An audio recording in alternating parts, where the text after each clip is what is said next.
Started in just a minute.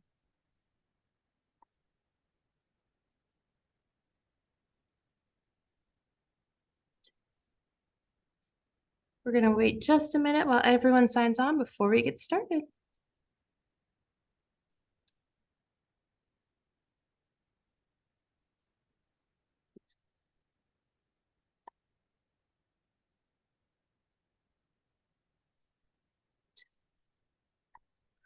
So I know some people are still joining, but we're going to go ahead and get started. So, because I know we have so much to get to tonight, and I don't want to miss a thing because I greatly enjoyed this book and I'm so excited to hear everything.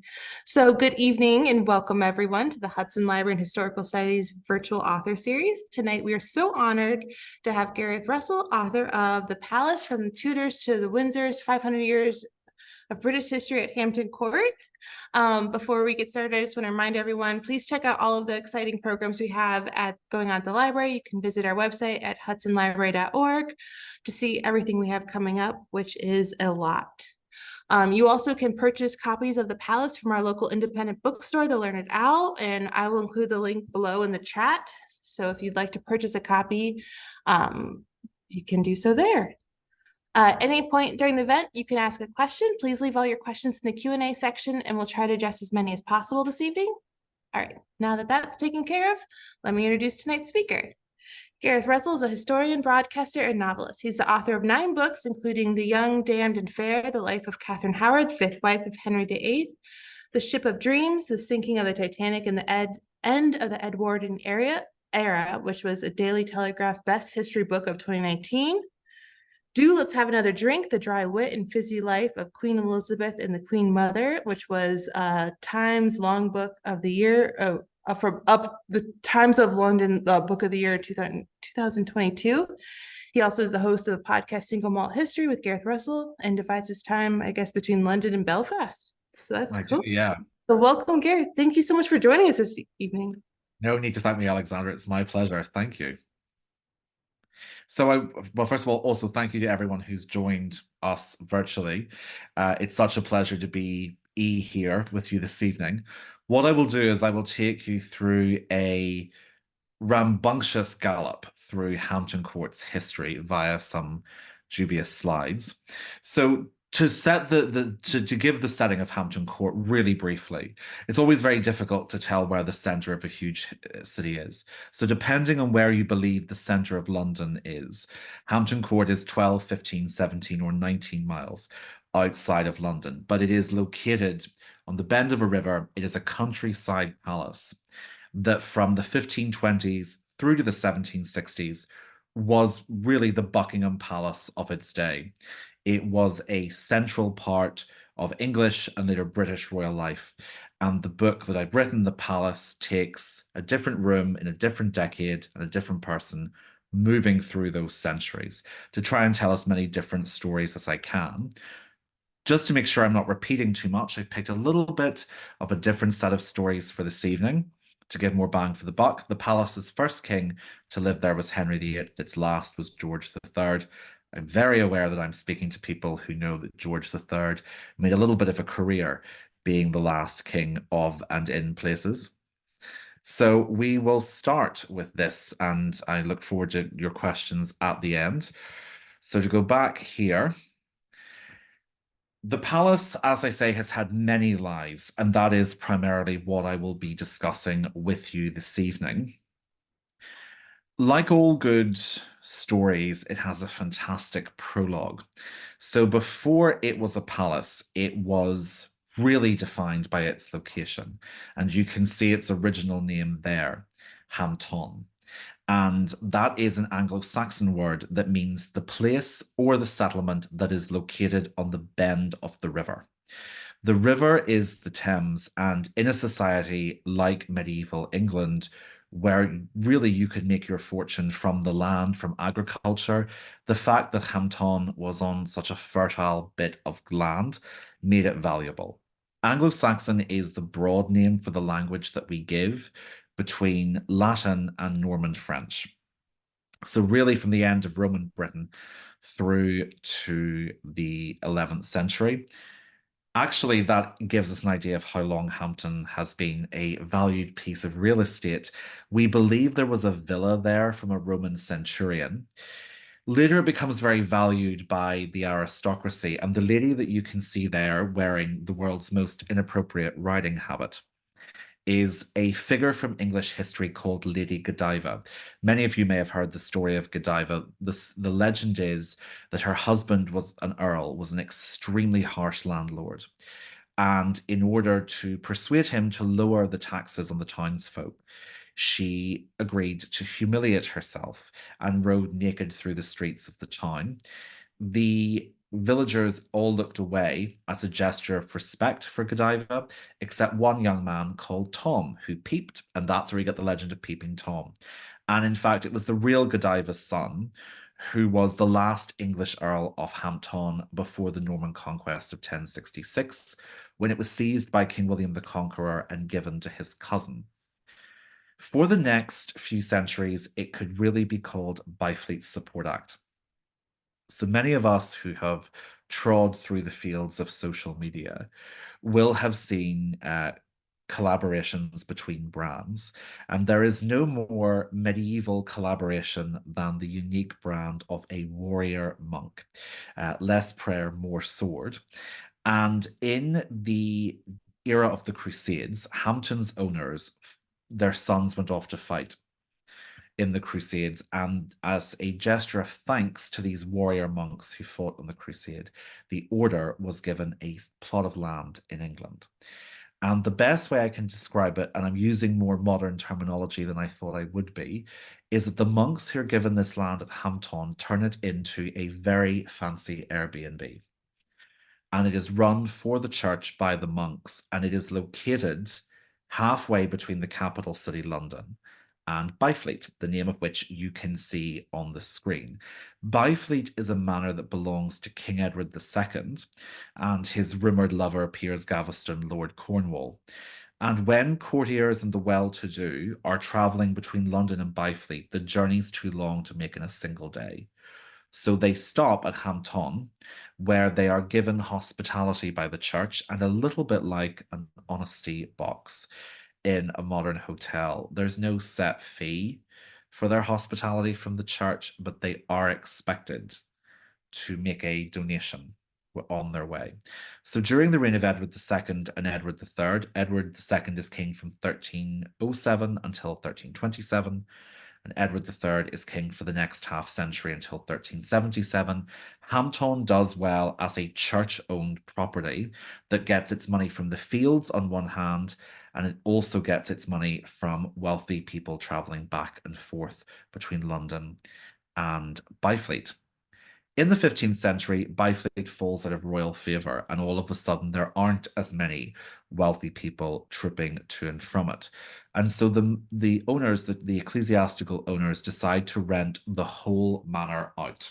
It becomes you get a lease, and they do offer pretty generous lease terms. That way, the monastic order can continue generating funds. If you have a look at your screen, what you're looking at is the oldest surviving part of Hampton Court Palace today. It is the kitchens. I'm often asked what is my favorite room there, and the kitchen is always an honorable contender. Partly because if you have a look at the fireplace, some of that smoke is centuries old. And on really cold days at the palace, the staff still light the fire there for tourists. And if you have a look just where the flames are, where my arrow is, these sort of the words gone out of my head. Basically, what the spits are on, that was what they turned the meat on when the palace was had a fully functioning kitchen. So one of the men who rented the palace or the manor from the church was a man called Sir Giles Daubeny, who is the first figure I look at in my book. He was a medieval knight who served the first Tudor king, Henry VII, on the battlefield. And as a result of his loyalty, he became a very wealthy man and began renting Hampton. Unfortunately, of all the things, little improvements Giles Daubeny made, the kitchen is the only thing which survives. However, it does mean that when you go there, you are walking through a kitchen that has been in working order and service since 1495. After Giles Daubeny dies, the next man to rent the manor from the church is Henry VIII's chief minister, Cardinal Thomas Wolsey, who does nothing by halves. And under the terms of his lease, he goes one better than Giles Daubeny. One-upmanship is Wolsey's uh, great skill, and he turns Hampton Court into a palace that reflects his position as a cardinal, a prince of the Catholic Church, and also really the man who runs government in the first 10 years of Henry VIII's rule. I realize that this next slide, Anne Boleyn's vision, mightn't have been perfectly titled by me. It makes me sound as if she had a miraculous religious vision. In the late 1520s, Cardinal Wolsey loses palace and position after he promises Henry VIII that he will persuade the Pope to grant a divorce between the king and his Spanish wife, Catherine of Aragon. Wolsey fails to do that, is dismissed from office, and the palace is taken from him. The lease goes back to the church. But of course, as many of you will know, the Catholic Church soon falls out of favour with Henry VIII, and there is a break between England and the Roman Catholic Church, and there is the creation of a separate Church of England. And a lot of Catholic property is secularised in England, including Hampton Court, and that's how it becomes a royal property. And Henry tinkers with a few changes of his own. He installs some very hastily cobbled together government buildings at the palace because, of course, government is with the king and moves with the king from place to place. His second wife, Anne Boleyn, is very chic. She is French educated. She has seen the grand Renaissance palaces coming together in her education there. Her Irish side of the family, the Earls of Ormond, are great builders. So are the English side of her family, the Duke of Norfolk. And she is, like many socialites who see ad hoc interior decorating, politely appalled by what her husband has done to Hampton Court. And it's really to Anne Boleyn that we owe Hampton Court's colossal size. She expands it to half again as large as it had been. And partly this is necessity because now there will be a first lady living at Hampton Court. There will be a queen, her ladies in waiting, her staff. The palace needs to be large enough to accommodate that. She also intends to make sure that Hampton Court is a beacon of the best of Renaissance architecture. So if you're visiting Hampton Court today, you will see these sprawling red brick designs. They were Wolsey. Anne Boleyn made sure that every subsequent addition made by her and her husband didn't break the aesthetic mold of Hampton Court. So the size of Hampton Court we owe to Anne Boleyn. Unfortunately, and I don't think this is too much of a spoiler alert, things do not end too well for Anne Boleyn, and she is executed on her husband's orders on manufactured charges of adultery and treason in 1536, shortly before she has a chance to see her work at Hampton Court, which sadly no longer survives. For the rest of the Tudor period, the royal family use Hampton Court a lot. You're looking at a building here, sorry, a corridor here called the Haunted Gallery. And in 1541, Henry's fifth wife, Catherine Howard, allegedly ran screaming down this corridor to try to get to the door, the white door that you can see between the two green curtains. She had been accused of sexual immorality with a member of the royal household, and she had been interrogated in her rooms that were through these doors. And she slipped past her guards and ran screaming to beg her husband to show her mercy. And before she could get to him, the guards caught her and dragged her screaming back.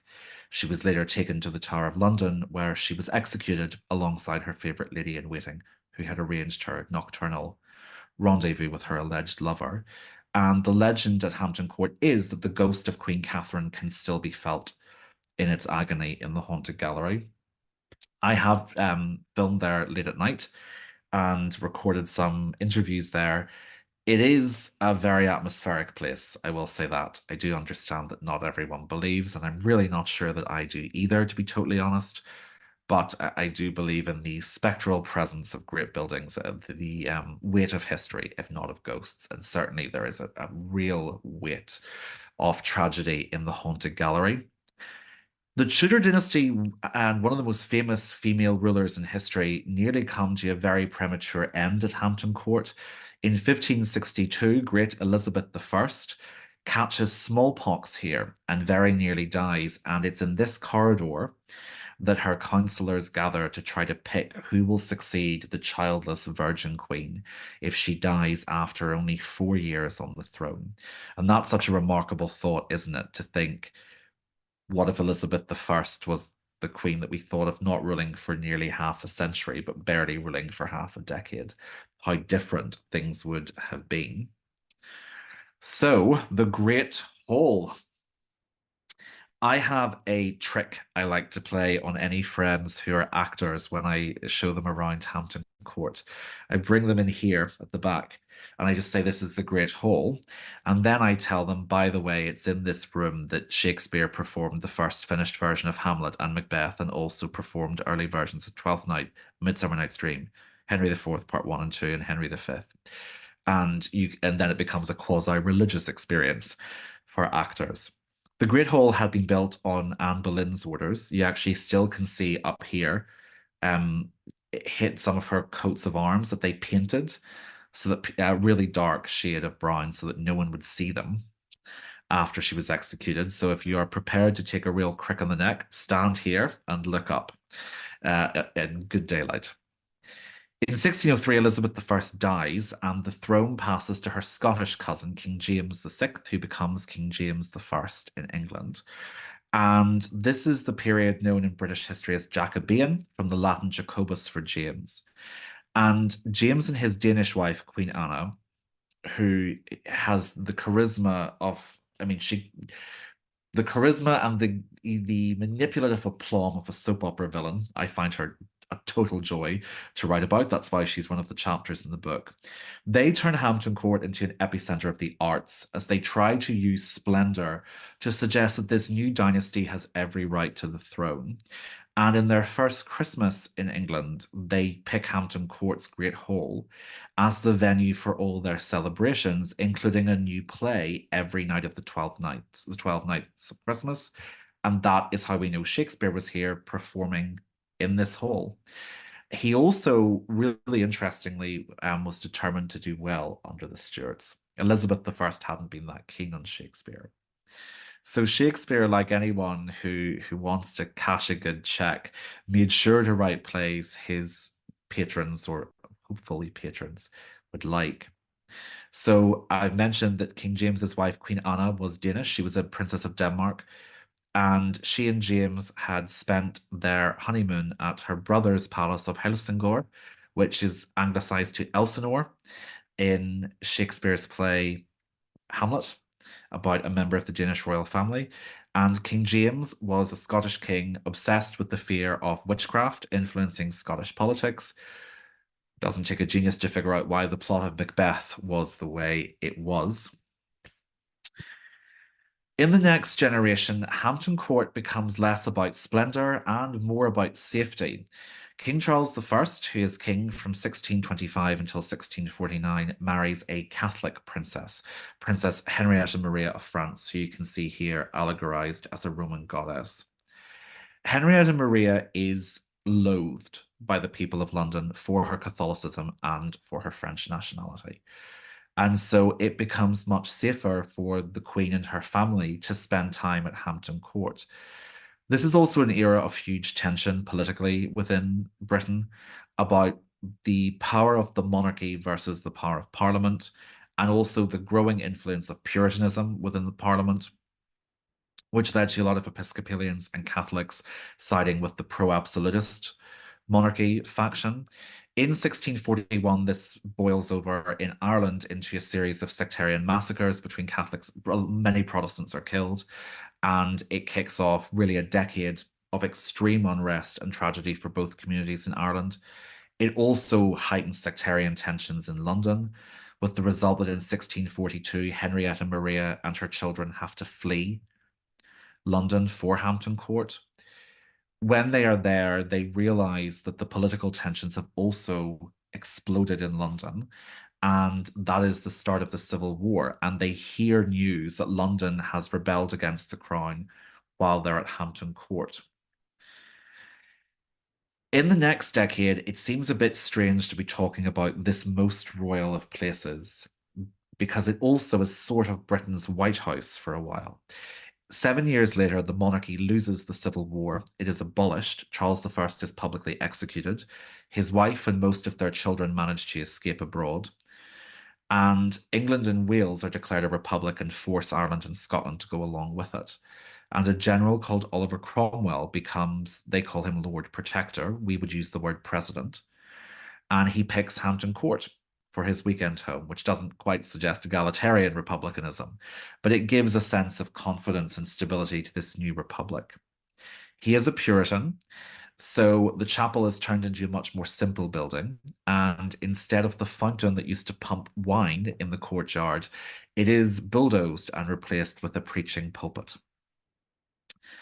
Oliver Cromwell has to build a fort around Hampton Court. It's no longer there, but there were so many royalists who wanted to shoot him for what he had done to the king, and also many enraged and grieving Irish Catholics who had to deal with the impact of his policies on resettlement in Ireland, that basically Hampton Court had to be ringed in by a palisade for a while. And I look at that in chapter 15 of my book.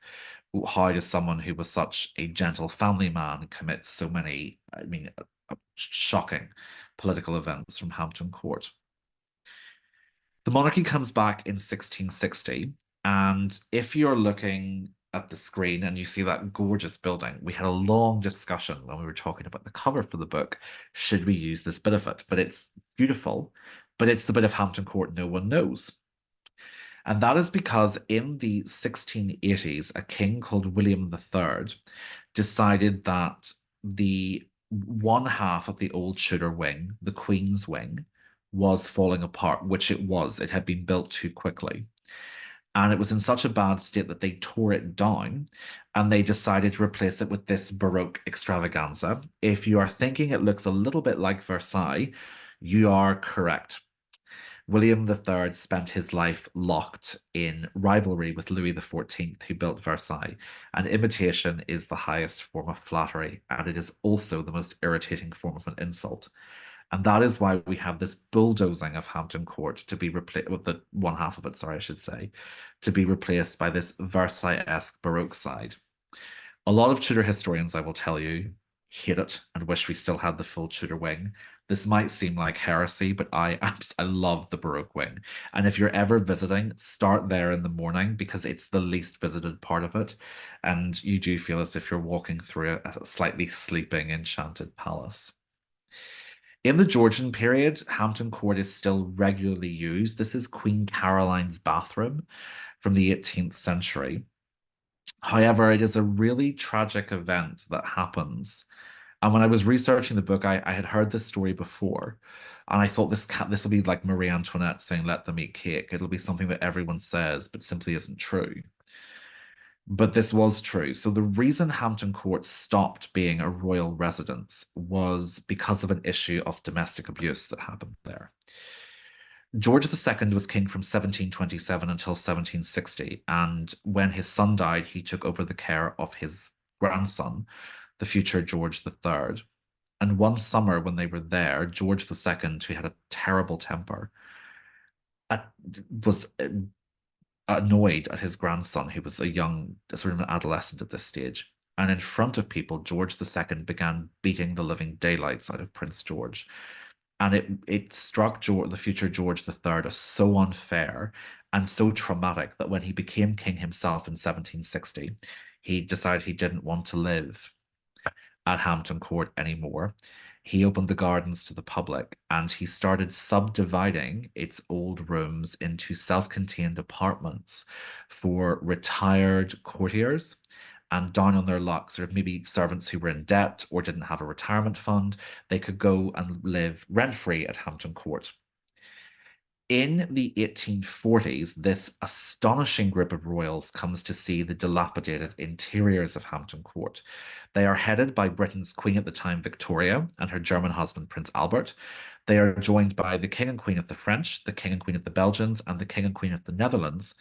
And as they're walking through Hampton Court, King Louis Philippe of the French says, we had this problem with Versailles. No one was using it. So we turned it into a museum to encourage public interaction with history. And it's that royal committee in 1844 that prompts Queen Victoria to decide to open parts of Hampton Court to the public. Which brings us to our current royal family. Seen there is Queen Elizabeth, the late Queen Mother, who died in 2002, who, as Alexandra mentioned, I've written a biography of.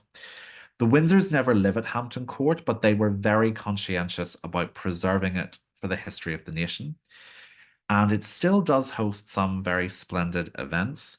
In 1953, it hosted Queen Elizabeth II's coronation ball in the Great Hall that we met.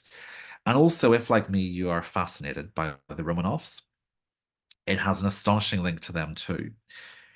There are several smaller mansions contained in the grounds that were created over the centuries for high-ranking court officials or the chief gardener.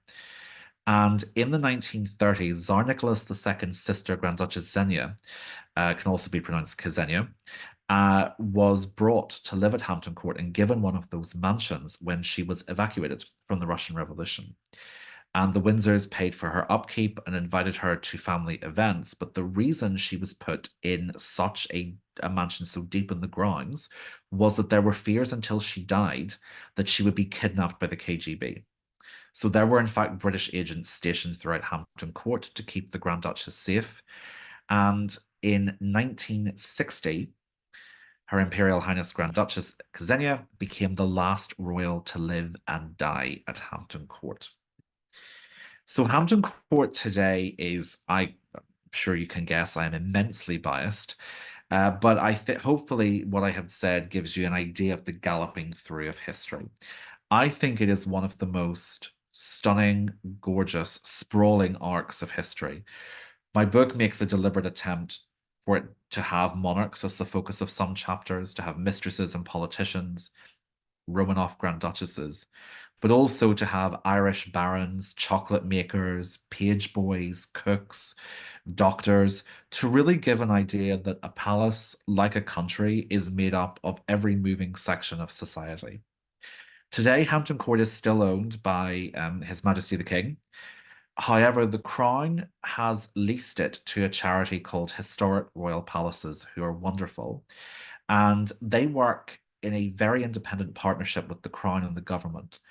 The Crown and the government do not interfere with any exhibitions that Historic Royal Palaces will mount in any of the no longer used royal properties that they or spaces that they manage. But in return for that independence comes the price of freedom, which is that they have to generate the revenue to keep these places in such wonderful condition.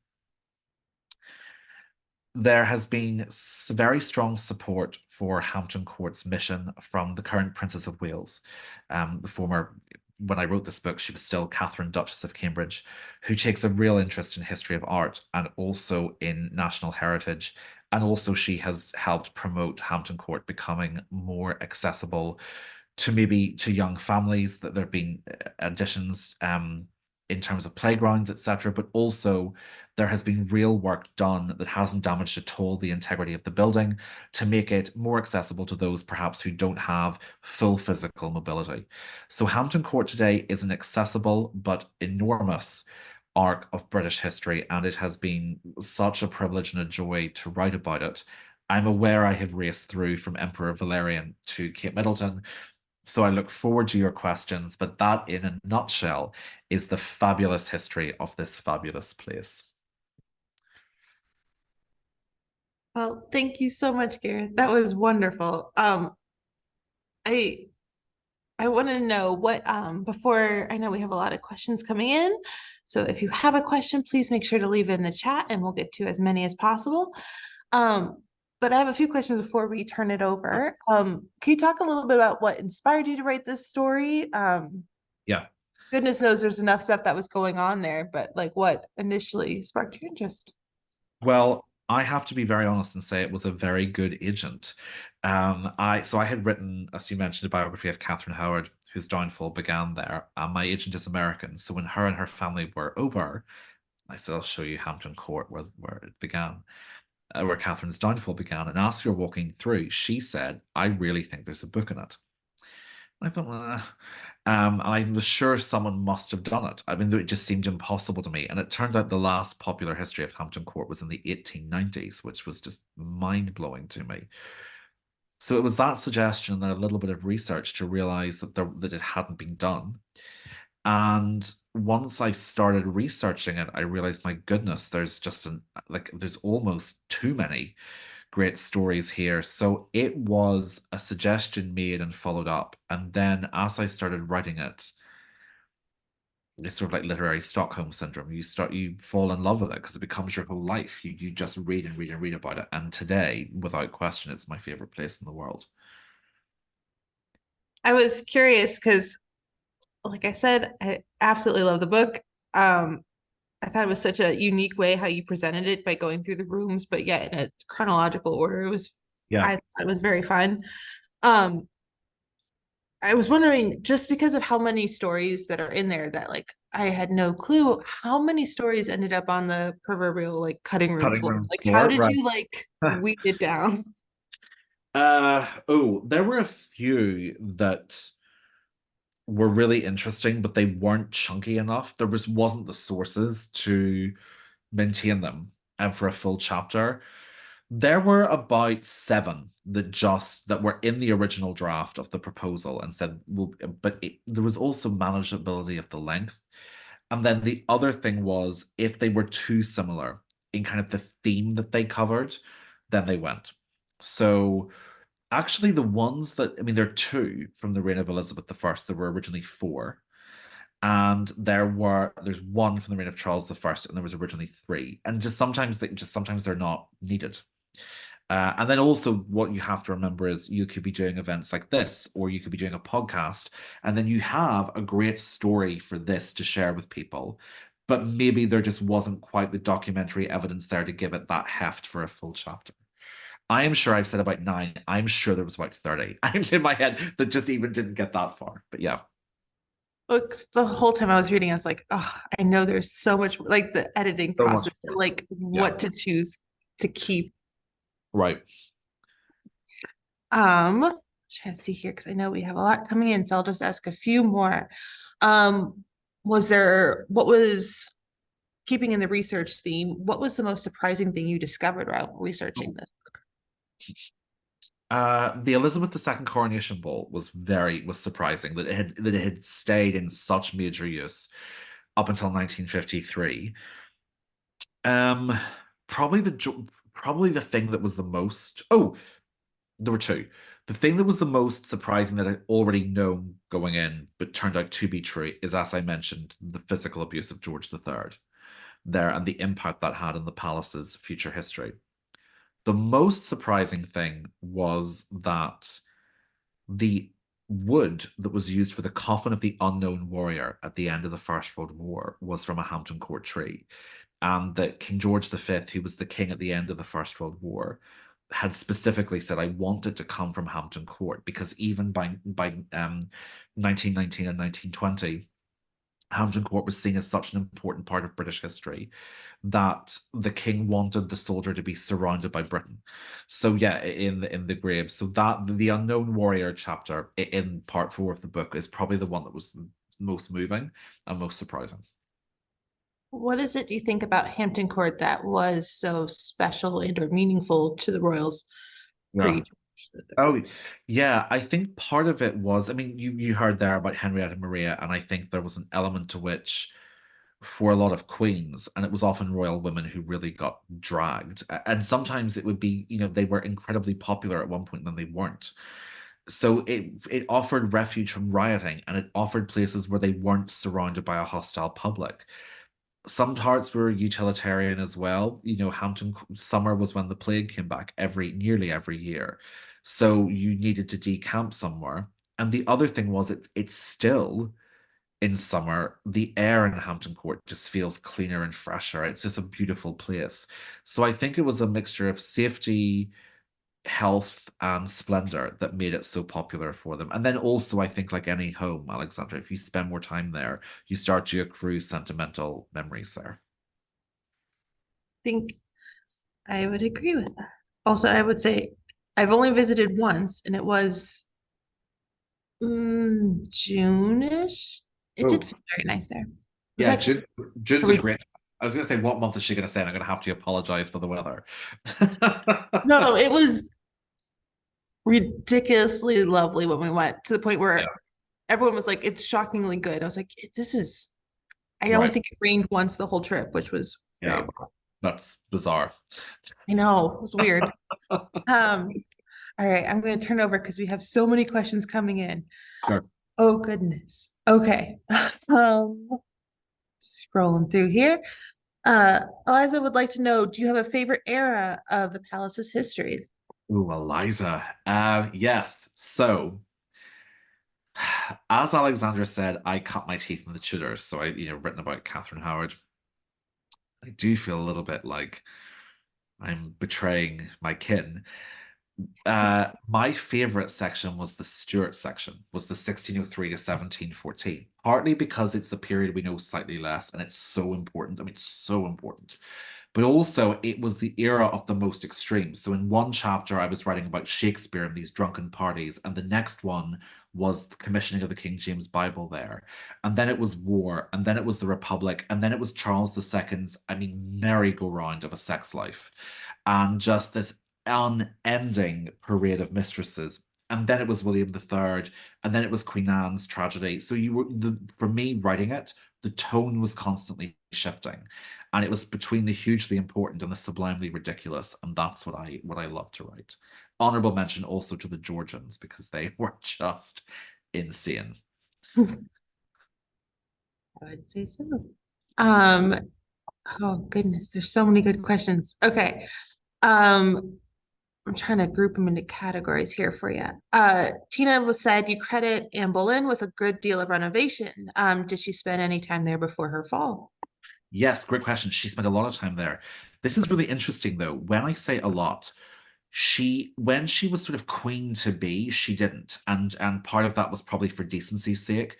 She had her own manor nearby that she preferred to spend time at. When she became queen, she did. She actually, so chapter 3 in the book is about her. She spent the week after her coronation there. It was sort of where all the festivities for her coronation in 1533 happened. She also inspected all the building works, and she really tragically suffered her first miscarriage there. In 1534, she carried a child to term and lost the child at Hampton Court. And in a moment that just tells you everything you need to know about her husband. The reason why we know the date is because we have the itinerary for when Henry abandoned her and left her at the palace in July 1534 because she failed him. And yeah, so she did. She was last there in winter of 1535, and she was executed in the spring of 1536. So she did spend a lot of time there. It was one of her favorites. The other palace that she really liked was Whitehall in the center of London.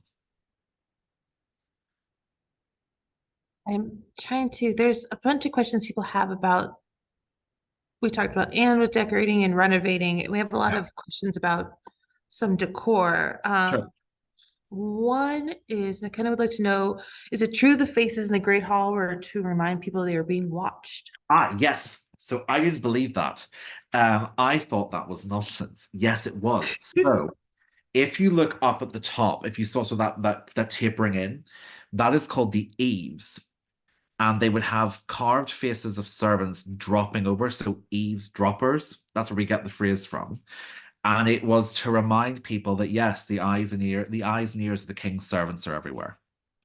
So on the one hand, there are different theories, but things can be two things. One is that it was put there to kind of terrify the courtiers into being well behaved. The other is that they had it put in to remind themselves, shut your mouth and live another day.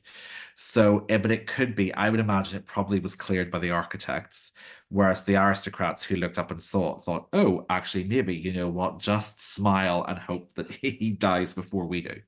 So yes, that is the eavesdroppers, is the carved faces, and they are every inch as terrifying and creepy as you would imagine them to be. They are. They're horrible. Not great. Darlene would like to know, can you give us some of the stories around the old graffiti in the walls, especially in the kitchen? Yeah, there's graffiti everywhere. So a lot of times they actually recently found a whole bunch of it in the Queen's drawing room, which is in the Baroque wing. So a lot of times, it's when we're scrolling through our phones, that kind of like muscle memory of boredom, they just carved things. So it's names. It's a lot of names that are carved into it. There's some um you'll see some things like THS, which is Thomas, because everyone was called Thomas. If anyone has read anything about Tudor history, I mean, it made me briefly dislike my friend Thomas. I couldn't, the name was just everywhere. So there's a lot of abbreviations. Um, there isn't anything really juicy politically. There is at another Tudor spot way up north called Acton Court that was, if you look way up, that someone in the 17th century carved Jacobite insignia into and stuff in support of Bonnie Prince Charlie in the 18th. Hampton Court was probably a bit too close for danger's sake, but there's a lot of names there, which I find quite moving, to be honest. We're sticking with the decor theme right now before we move on because I'm trying to group them into categories Do here. it whatever works Jennifer best. wanted to know, are there many rooms that the public cannot see? Yes. She heard that there may be rooms hidden behind a new building, and she also wanted to say that she loves your books. Thank you so much, Jennifer. That's really kind. So, in reverse order, no, there are no ones hidden behind new buildings in terms of like ones that we don't know exist. At least we think that we don't know. But yes, at the minute, there's no supposition of that. There are certainly many rooms, however, to your first question that yes, you can't get into for a cornucopia of reasons. Sometimes there are rooms that they have to seal off. The artwork might be too delicate. It's a bit like what they do in Egypt with the Valley of the Kings and the Queens. They intermittently shut them because there's too much oxygen coming in. There are other rooms, without being rude about it, that just aren't important. Not every servant's room was a piece of historical significance. There are some rooms of historical significance that are now the charities that they work from. Chief amongst which is the room where we think Jane Seymour, Henry VIII's third wife, died. Um, but it also has been so subdivided and changed by the Georgians that it doesn't really look anything like it would have looked like in 1537. So there's always that also touches on the other area of why some rooms are off limits. It's a huge charity, so there are some rooms that they keep for that. Broadly speaking, though, all the core rooms that you would want to see, they are open. It's not like have to be careful in case I take a pot shot at the house I need to write about in the future. It's not like Versailles, where they're actually there. It's like 90% of it is not open. Um, with Hampton Court, any of the core areas that you would want to go to are my favorite quote when they opened it in the 1840s. And the Great Hall was quite dilapidated. They didn't open the Great Hall. And one tourist wrote to the royal household and said, coming to Hampton Court with the Great Hall closed is like watching a production of Hamlet with no lead. So yes, they've learned from that mistake. But broadly speaking, yeah, what you need is open. Um, Great. Thank you. We have a bunch of questions coming in. People want to know do you have a particular, you mentioned kitchen would be up there for one of your favorite rooms, or it'd be definitely an honorable mention. Do you have a favorite room or an item or like Yeah, art yeah. that Ooh. Do you know what? I'm going to be slightly greedy, and I'm going to kitchen always gets honorable mention. I'm going to pick one from each wing, Tudor and Baroque. So my favorite room in the Tudor wing is actually a really small room called the Pages Room. And it's mentioned in chapter 11, which focuses on the messenger boys of court. And it is a perfectly restored dormitory. Their kitchen table, their dining room table is there. An example of their sleeping bags are there. Their fireplace is there. It just gives you such a wonderful, intimate window into what life was like for the staff there. My favorite room at the opposite theme totally, in the Baroque wing is a phantasmagoria of a space called the drawing room, and it's Baroque, so there is not 1 inch of that room undecorated. It is just so over the top. There's George I presiding over a fleet. There's Queen Anne on the ceiling. There's Britannia presented as a goddess. There are windows 3 times the height of a man. It's so ridiculously over the top for a room, the purpose of which was sitting and playing cards. But I love it. I really love when someone just unleashes the Baroque and lets it do its own thing. And that is the drawing room. Everyone else hates it. I love it. We have, just for a sense of scope for, we have a lot of, well, here we have a lot of people who haven't visited. Could you talk about just roughly how big is it? Because people are, Sure. questions are confounded by the size. Yeah, it is. It's a full day's work. So it's bigger than Buckingham Palace. It depends if you do the gardens as well, but I mean it covers acres of ground. So there are my measurements are not great. I'm trying to even I mean maybe 10 times the White House. Something like that. I mean, that's the core building. I'm not even sure the White House measurements, to be honest, but yeah, it is. You could, if you're doing it, if I'm giving tips and travel, what I would do is do one wing in the morning and then go to this delicious cafe they have called the Tilt Yard Cafe that's in the gardens, eat lunch, go back and do the next one in the afternoon. But there are certain rooms, it's sprawling, it's enormous. I said arc. I might actually, it's the size of an ocean liner. Really, it is big enough that it's the size of the ocean liner in terms of what it can accommodate below the surface, if that makes sense. It could accommodate thousands at its peak. So think of it as a town rather than a building, and you are much closer to what you're dealing with. And I say that as someone who warned friends bring comfortable shoes, and they chose not to listen to me, and the pain they felt that afternoon was on them. They were warned. You did the best you could. I did everything I could, Alexandra. I wasn't cutting myself short. We have a lot of questions also about the research that went into this book, which Yeah. is amazing. Someone wanted to know Ron wanted to know, as an author and researcher, what was your process through sorting through the truth versus facts and source materials? Oh, interesting. You get a little bit of a nose for it. Like sometimes, if it's not even my period, someone will tell me a historical anecdote. I'm like, the radar is going off there. I'm not. And it's usually something that when you say, for instance, this is, I mean, I do know about the modern royals, but someone said, that he was Prince Charles then, King Charles now. So every morning he has a servant brush his teeth. And I'm like, take a moment. That sounds incredibly uncomfortable. Even if you were that privileged, you wouldn't have someone stab your mouth with a toothbrush every morning. And that you sort of expand that. There's often things that common sense will help you weed out the falsities. Sometimes when you go into the ones that are less obviously nonsensical and are just mistakes, you have to remind yourself, if you can't get 2 sources for this, or you can't get one good eyewitness source, pull it back. So I was certainly helped by the fact that I'd written about some of these people before. But I was also immensely, there were all historians, all writers stand on the shoulders of giants. I was very lucky to have some brilliant biographies of some of these people. And what I would do is I would try to read a biography of each of the main people, if one existed. They didn't always. And so that you then had an idea of all the stuff you had to leave out, but who had made this person the person that they are when the chapter focuses on them. I also it's a good reminder in terms of the research of that old joke, when man makes plans, the gods laugh. So initially my plan was to do all of the kind of sightseeing and obsessive visiting of the palace, and then do the online research, and then do the archival. I had an order in my head. Sadly, 2020 happened and I had to really rejig the order of that. So I did online first, archival visiting.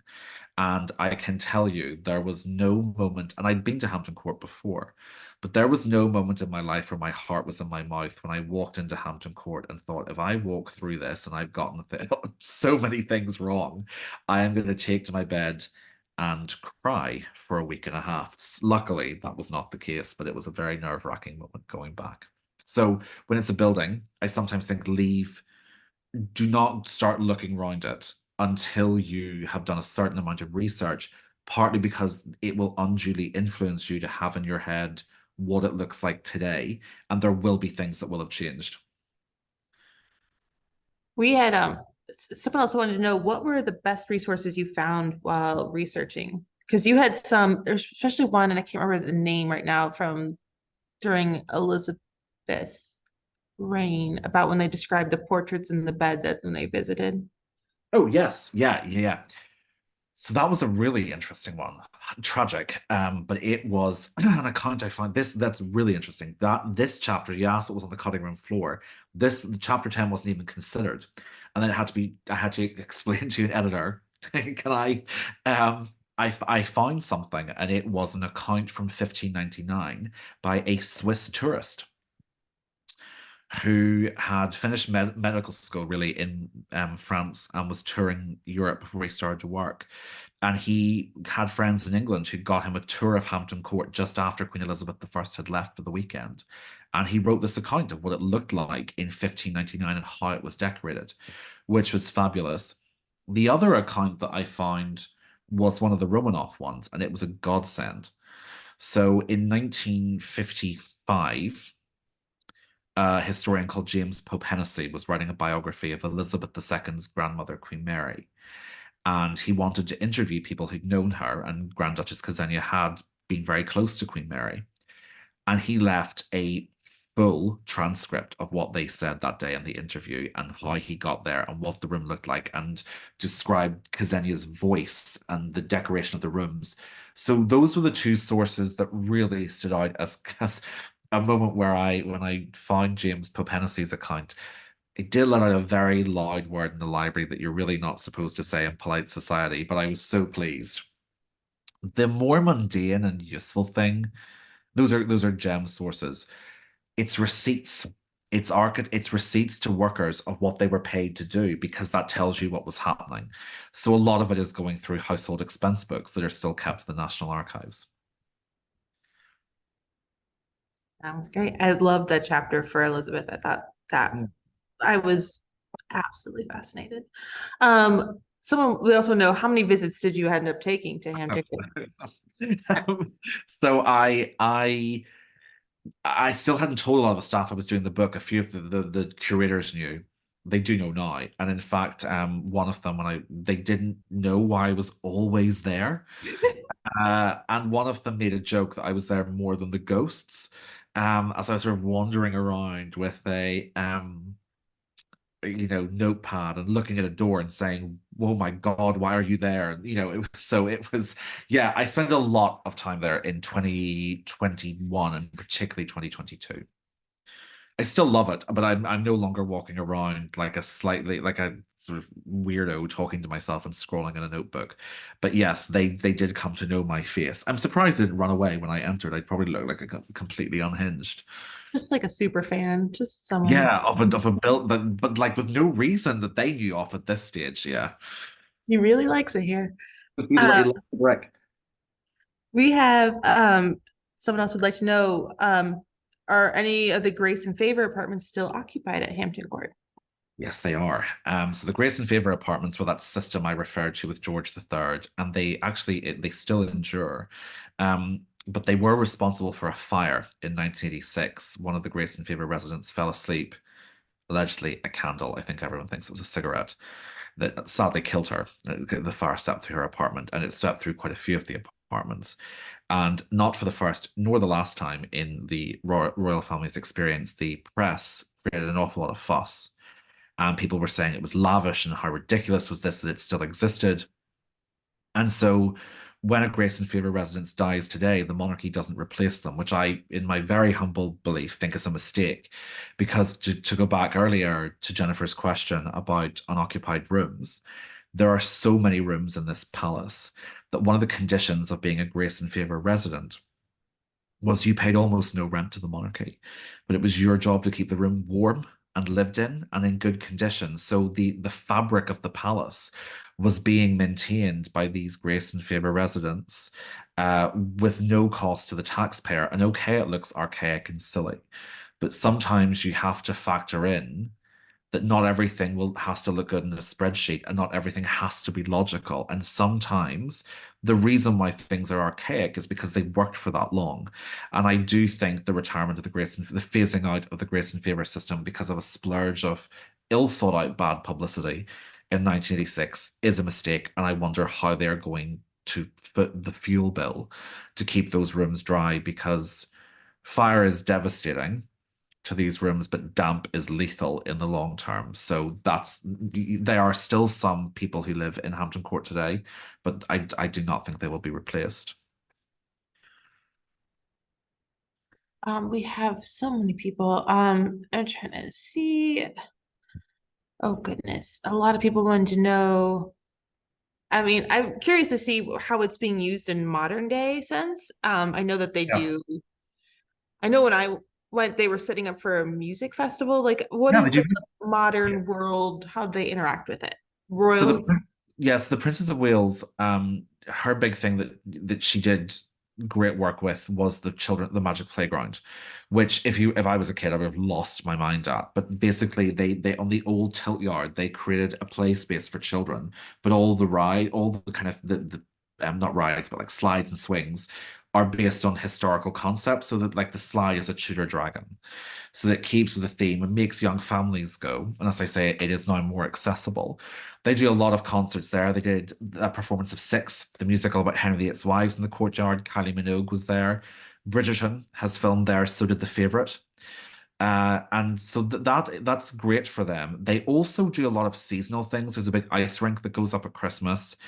I am scientifically the world's worst ice skater, so I cheer it on from the sides. It's one thing to be the historian wandering around it. It's the other one to be the historian who face plants and comes back with an ice burn down your face. So they also do a lot of Christmas stuff there. But one of the things that the late Queen did, so sorry, two things. The current Queen Camilla is a huge reader. That's one of her big things. And she has set up the Queen's reading room where she'll be profiling and encouraging sort of like an author's salon to help authors with sales and reading throughout the UK. And Hampton Court was the location for the first ever one that she launched. And Queen Camilla, one of my fun facts about Queen Camilla is she's best friends with Dame Judi Dench.